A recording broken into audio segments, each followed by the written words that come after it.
I'd like to greet the members of the media that are present here today. I'd like to acknowledge the city manager. I'd like to also acknowledge the group heads and officials that have been assisting in this process, this fact-finding process.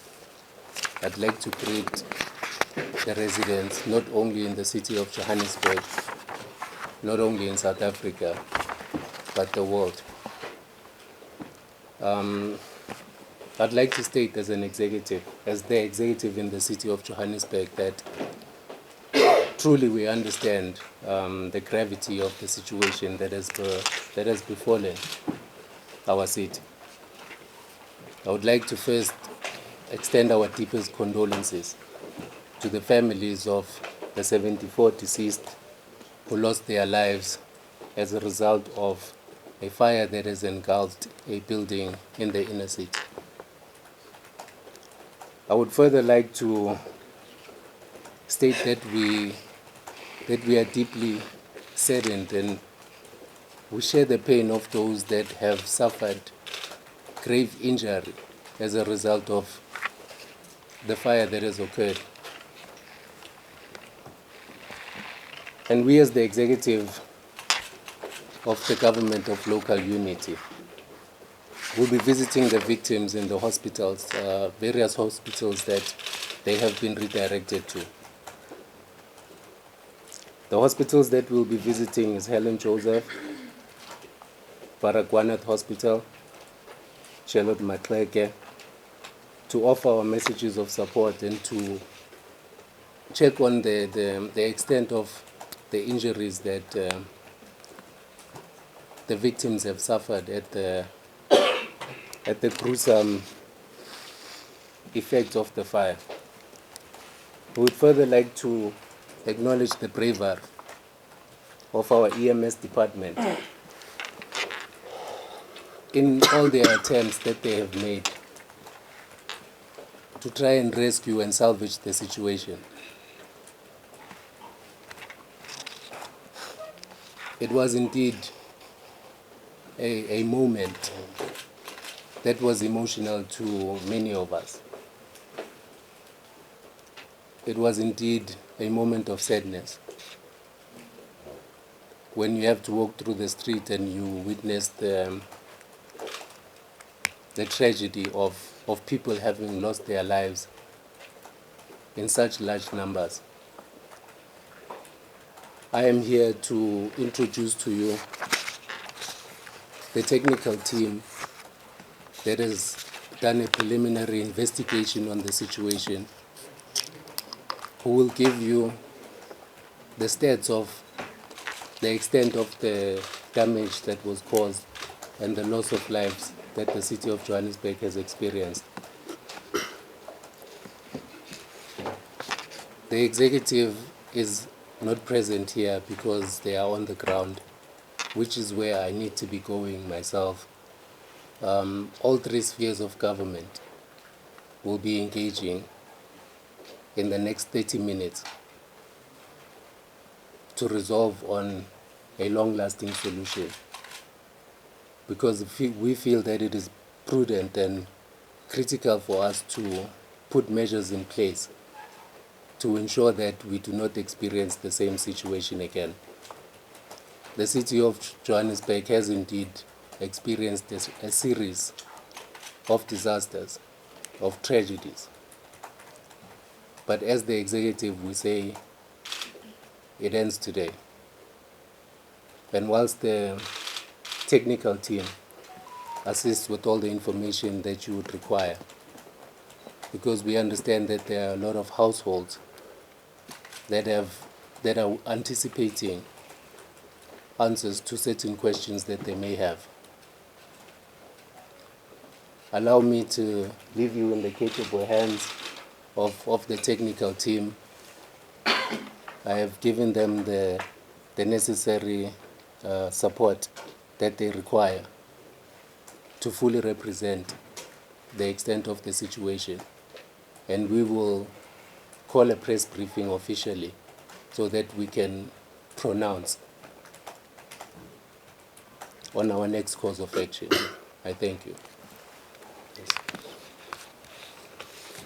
Thank you very much, Executive Mayor.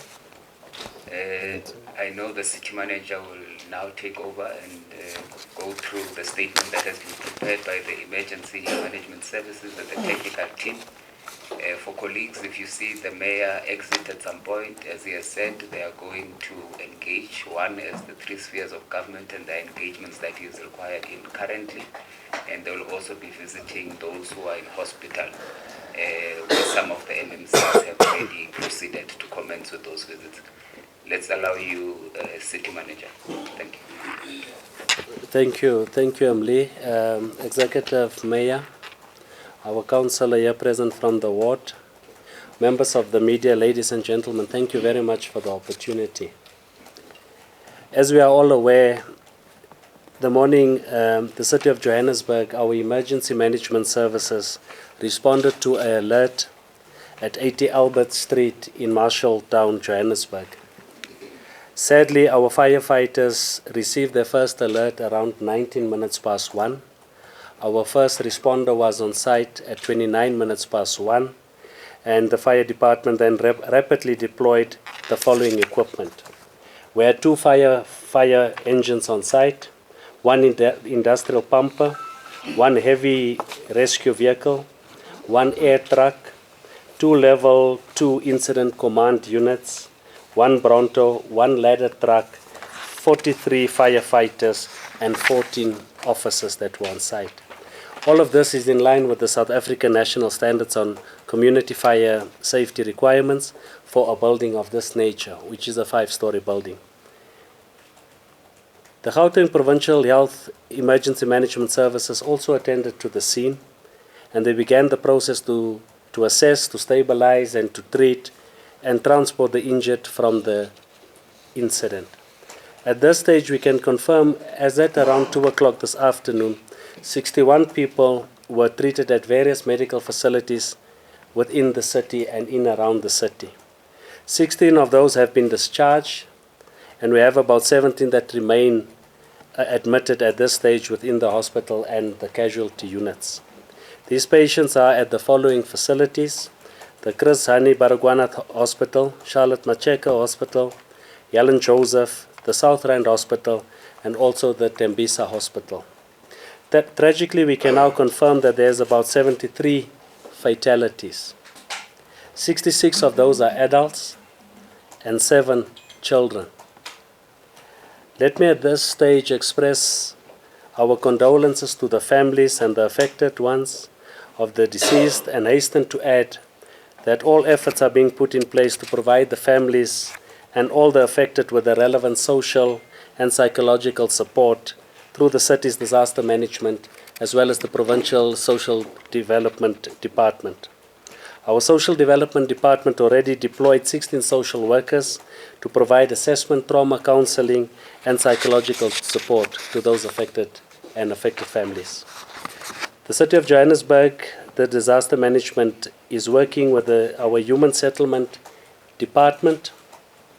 This is specifically to coordinate the accommodation for those that are affected in the area. At this stage, we have 3 sites that we've already identified for those affected families, in order for us then, whilst we continue with the rescue operations and investigations for that particular building that has burned. The 3 sites are the Hofland Recreation Center in Bess Valley, the Ikaya Shelter in Hillbrow, the Impilo Shelter in Fairview or Jeppestown. So after about 72 hours or so, the Human Settlements Department will then advise where they will be taken to once all the logistics are related to the verifications and once that has been finalized. So we are saying to you that there are different types of accommodation that we then usually offer. So when you look at the emergency relief accommodation, that is usually for the first 72 hours. Then we will then look at other temporary accommodation that the city will then provide to them. We can then indicate to you at this stage where we are approximating that it's about 200 families or 200 households that have been affected in that particular building. I wish to then also to confirm that the affected building, it does belong to the City of Johannesburg. This is a building that we previously leased to the Provincial Social Development Department, where they used it specifically as a shelter for abused women. At the conclusion of that particular lease that I'm referring to now, some of the challenges that were encountered with the occupants, and as a result of the hostilities and the stalemate, the building was then invaded and hijacked. In October 2019, we can indicate to you that through our Group Forensics and Investigation Services Department, they conducted a specific raid one evening of that particular building. At that point, about 140 or so foreign nationals were arrested at that point, and they were charged for illegally collecting rental from tenants at that particular building. The case was then opened with SAPS, and no update is immediately available at this stage. So as and when we were done with that particular raid, there was then preliminary findings from that particular raid, and that was then handed over through to SAPS. At this stage, fire safety has commenced with the investigations into the cause of the fire, and it has been part of the rescue operation from the morning. There is at this stage no preliminary reports available, and as and when our team from EMS will come in later, they will indicate to you there are specific processes and protocols that we would need to ensure that happen before we can release any report to the media. So as the city, we appreciate the assistance and the offers that we have received thus far, and I must indicate to you, Executive Mayor, as well as the media, we've been inundated with requests from the private sector coming through, NGOs, businesses and so forth, coming through, providing and offering a helping hand during this time of the disaster. As earlier stated, this is a tragic event, an incident, and one that is unprecedented given the number of lives that has been lost in this incident. We will do our best to ensure that we act diligently in investigating the fire and equally in our pursuit to reclaim the hijacked and illegally occupied buildings in the city. We would at some point provide you with further information and plans on what it is that we are doing specifically with the level of lawlessness and hijacked buildings within the city of Johannesburg. Thank you very much. Thank you, Lee. Thank you very much. I think at this stage maybe we can excuse the Executive Mayor. For those colleagues who are unaware, the President will be visiting the site, President of the Republic, at 5:30. So we are going to try push so that by that stage we are done here. Maybe with your permission, City Manager, may we allow the Chief of EMS maybe to make a few comments if you would want, 100%. and then the COO of the Gauteng Health Department to do the same, especially with regards to the work that the forensic pathologists are doing following the fatalities that we've suffered, and after we can allow colleagues to field some questions. Thanks, Chief. Thank you, Mle. Good evening, CM, the executives in the House, MMCs, political parties, the media, fire chiefs from other sectors. Mine is just to give a bit of indication of a way forward from a fire site or fire emergency services. We haven't yet handed over the scene totally to the police, South African Police Services, because of the certain things that we still have to embark on. From 14 hours, we've already declared the scene to be more of an investigative sort of space. By the time we're preparing to come this side, we could actually at that point account for 73 bodies. But the challenging part was there was also indication of certain bodies being missing. Henceforth, we had to go and comb the entire scene from the basement up until to the 5th floor. I'm also reporting to say that we're still going to go on and do a thorough investigation. Abroad on everything, we still have to have a structural engineer who's en route on scene to make sure that the structure's integrity is sound, and also to prepare a report jointly with the South African Police Services.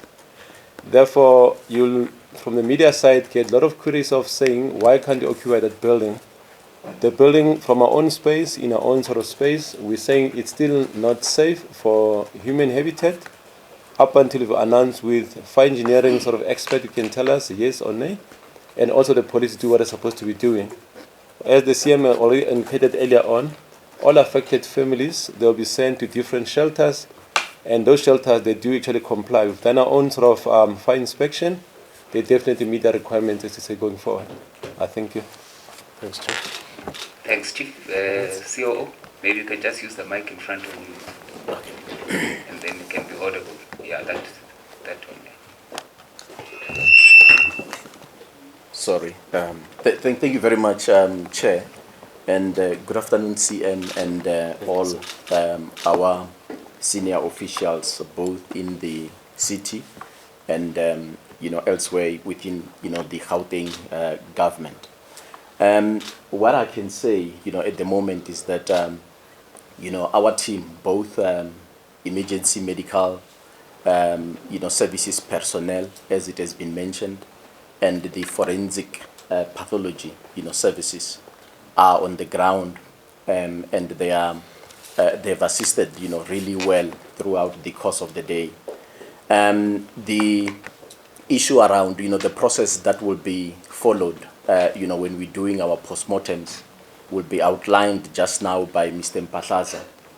But Chair, perhaps at a later stage I would want to come through and announce the numbers that can be used by the people who would want to do inquiries, both for forensic pathology related services where we have deceased, and also for some of the patients that we are still looking after across our hospitals. But for now, I'm going to allow Mr. Mpahlaza, if you can tell us about the process that is currently being outlined in dealing with the postmortems. Many thanks.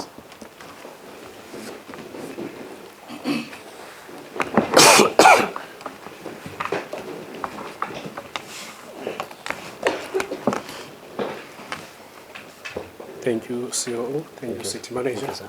Good afternoon, colleagues. So far, I can confirm that we have managed to retrieve 74 bodies, which are full bodies, that we have already processed them or registered them in Deep Kloof mortuary.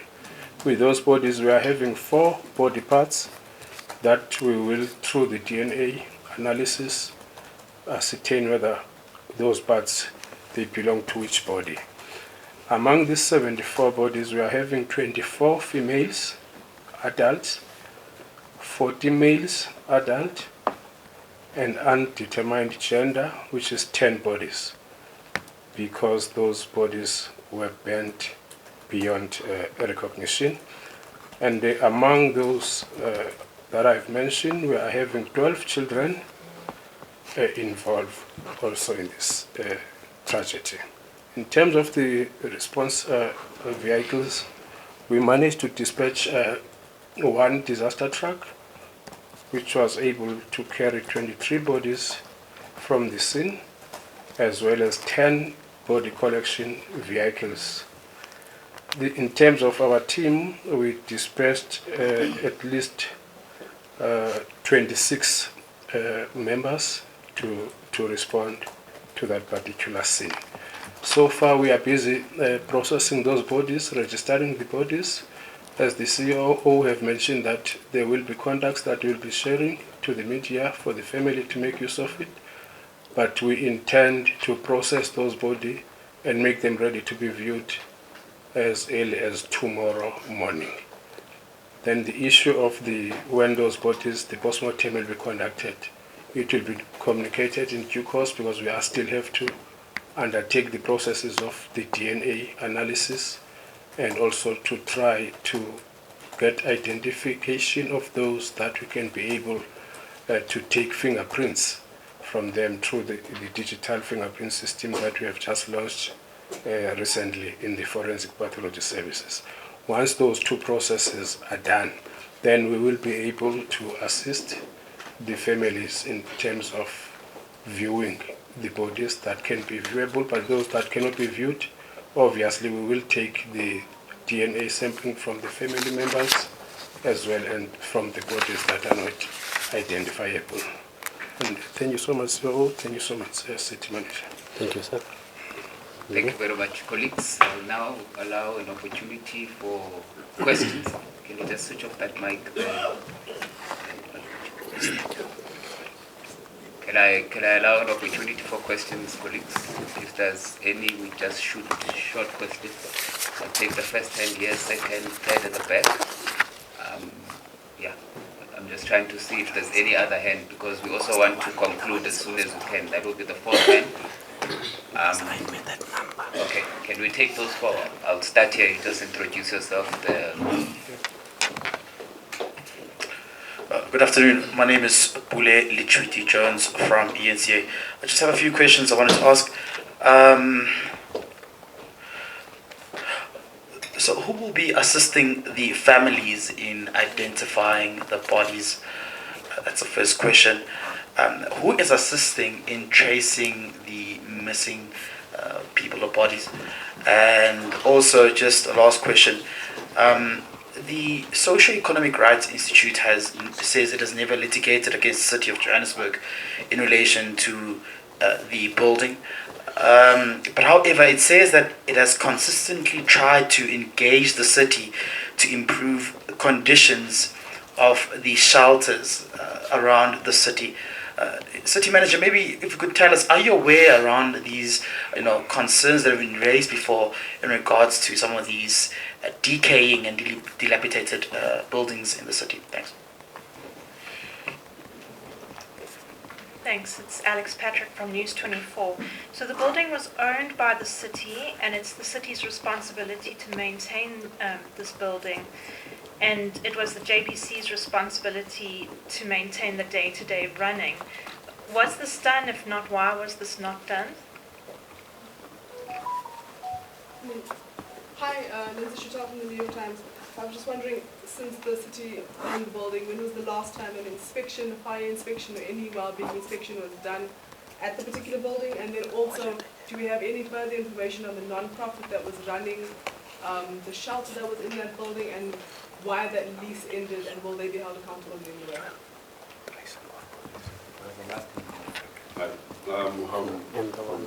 Who will assist the family? My question is based on the significance of that building. I see that it's not really being highlighted even in the media. That's the old past building. It's a heritage site. It's a very important piece of heritage product. And it's such a pity that the city didn't take into the significance of it. That could have been a site that could have been used as a museum or something.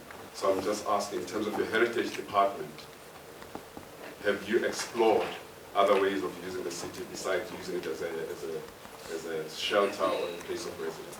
Thanks.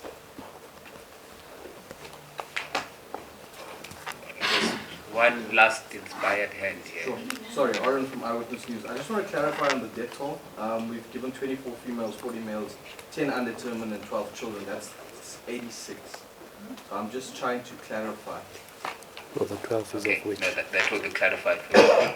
Thanks, colleagues. That's the only round we are going to allow, so I hope they won't get any other inspiration, because as I've said, we need to get back to site because the president is on his way there, and the team that's here is also necessary to brief him there. Sorry, I thought maybe there was going to be a second round, but City Manager, just in regards to the case that you say was open in 2019, what happened to that matter? Was the person allegedly involved in the hijacking of this building arrested? Did you follow up with the court case? Was he sentenced or was he released? What happened? Because there's seemingly a problem around hijackers being arrested and then later released and they commit the same crime again. Thank you. Thanks. Let's hand over to you, Sion. Thank you. Thank you very much, Emily. I would allow the team that's next to me also to provide some responses to those. Who will be assisting the families? So between us in our social development department in the city of Johannesburg, as well as the social development for the province, again it's an IGR related issue. We will be working with other spheres of government to provide the relevant support. The acting coup will also provide the numbers, so I can also provide the numbers. We will do anything and everything in our power to ensure that we provide that level of counseling and support and move along with those affected families. The tracing of the missing people, I would allow my colleague from Health to touch on it, but in essence, our team in EMS, as indicated by the acting chief of EMS, is already combing that particular area from the basement going up and it's usually what they refer to as sweeping, for them to go floor per floor, room per room, to double check and to see what it is that they are still finding. And I'm sure that the Chief Monageng will also be indicating to you what it is. With regard to the one for Seri, and I want to be very clear in the media at this point, I'm not going to entertain any of those particular questions at this point. It's still at an early stage. It's an incident. It's quite tragic for us. We are aware of some of the decaying buildings, and we wouldn't want to play any form of political football, specifically when it's a tragedy like this. So we are aware of the decaying of the buildings. We are aware of hijacked buildings within the city. We can indicate to you the level of lawlessness, but we can also indicate to you what plans we have in place to address this. The last question that you squeezed in, Pule, from your side, is the case in 2019.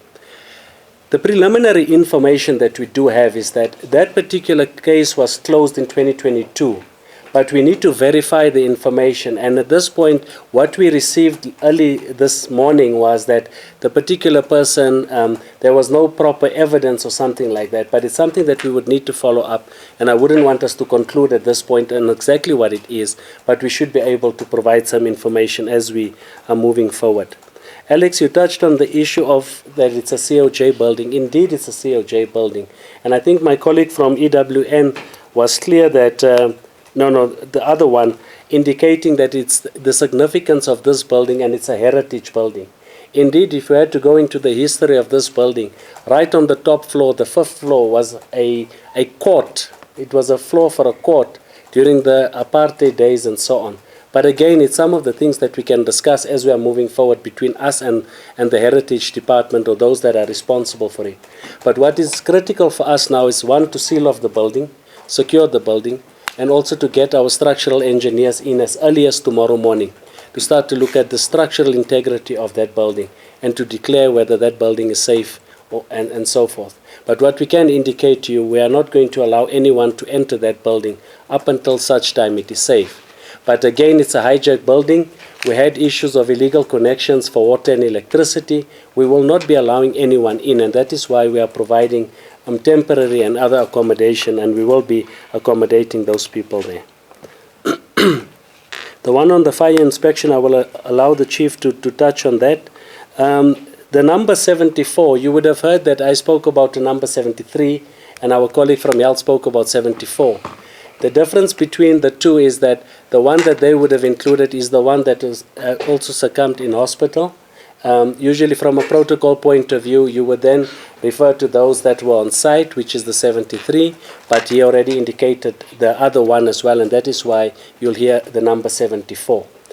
There was an issue, or there was a question raised with regard to, when you look at the numbers, the 12 that we indicate there, the 12 is an of which number of that 74 in this case that are children. So it's not 74 plus 12. The 12 is an, in accounting terms we would refer to it as an of which number. So it's an of which of the 74. I've touched on the significance of the building and the others. I would allow my colleague Semli maybe to add there if I've missed anything, and right at the end when we wrap up, I will be able to provide the numbers for the hotline for affected families and others to contact. Let's start with you, Acting Chief. Thanks, Ian. Let me respond to the issue of how do you then identify the bodies, or who's going to maybe assist in this kind of regard. As Department of Forensic from Gauteng Province, they already submitted to us to say that they've received, or they've received from us 4 body parts. That is an indication of saying during the fire, some will succumb to body fire, to fires, some will burn in their bodies, and parts will be left behind. Therefore, within our own space in terms of operation part of things, we can't just leave the scene bare open just like that in a point. Therefore, whatever we find that looks like a limb, that we find as body parts, we'll actually go back, reconcile, take it back to pathologists, and make sure actually the family can bury that with respect. But not only doing that, as I said to you, the scene is still going on. We've got our K9 from JMPD, we've got a K9 from South African Police Services. That will come at a later stage when the building is cool. Then we'll use the K9 now to do what you call sort of body recoveries. Therefore, K9s, because they got good sort of smell, they'll then assist us in allocating the cadavers where they are, and we can actually, with the indication of saying where they are, explore go and dig, go and open up, and actually try to retrieve those kind of bodies in a point of situation. That's how we're trying to do on this kind of measure going forward on the point. The question from Lindsay is that when was this building inspected? We need to be aware, as the CM said earlier on, the building was hijacked in 2019, and in that regard, a case was opened for those who occupied or hijacked the building. Before that could happen, fire safety will go in with other stakeholders from the city, the likes of GFIS. We'll make sure that we tick all the boxes and make sure that buildings comply. It was indeed definitely been inspected in June 2019. From then, we never went back and inspected the building. And the reason it's simple, you wouldn't want to go back in there in a hostile environment. As it was said earlier on, it wasn't just a clear, simple sort of environment where it was. There were tussles in between. No one will want to see us come and do and enforce and do what we're supposed to be doing within a space. Therefore, that's why we see on the same on this one, as to say then. But definitely, GFIS was supporting us. We went in there with GFIS, with JMPD, with other sectors actually to assist us to make sure that we apply the rule of law going forward. It was a hijacked building. Indeed, I repeat the point then. Thank you. All right.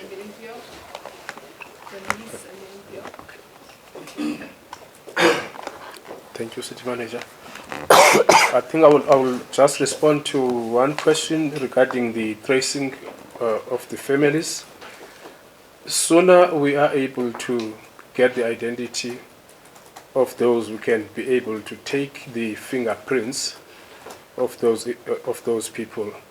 The police are the ones who are conducting the investigation in cases of this nature, and also in terms of tracing the families. Then in terms of the contact person for the facility in Diepkloof, the numbers will be provided by the COO, which is which will be the call center numbers that the department have activated. So yeah, that is where how far I can go now. Then the rest of the communication in terms of the telephone numbers, the COO will respond to that.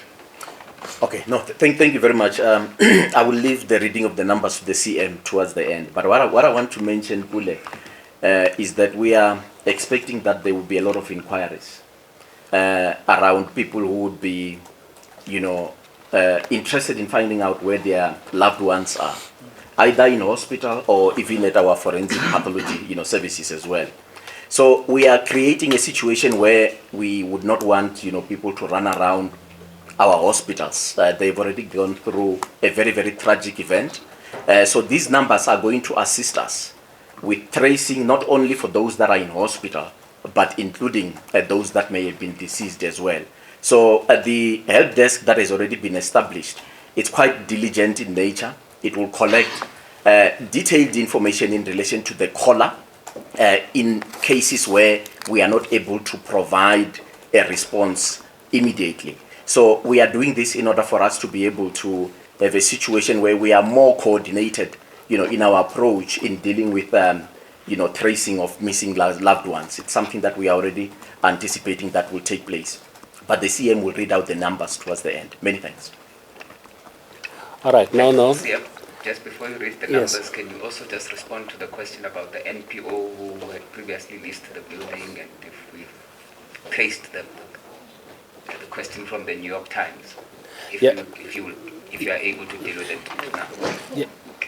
Yeah, I might not have the full details specifically on that, and wouldn't want to mislead or misdirect anyone, but it's something that we'll make a note of. I'll talk to the team in JPC, because it's something, I think it was around 2013 or so that it expired or so, but we will be able to avail that information once I do get it, right? In terms of the numbers for the call centers, it's 0800 203 886, 0800 203 886, 011 355 3048, 011 355 3048, and then the last number is 011 241 5707. Have you lost it? It's the accountant and me. I thought you would have captured by now. Let's take it again. 0800 203 886, 011 355 3048 011 241 5707. In future, Emily, I will ask the COO from Health to give the numbers. Emily, from my side, I think from the team, that is our briefing for today. Thank you. Thank you very much, colleagues.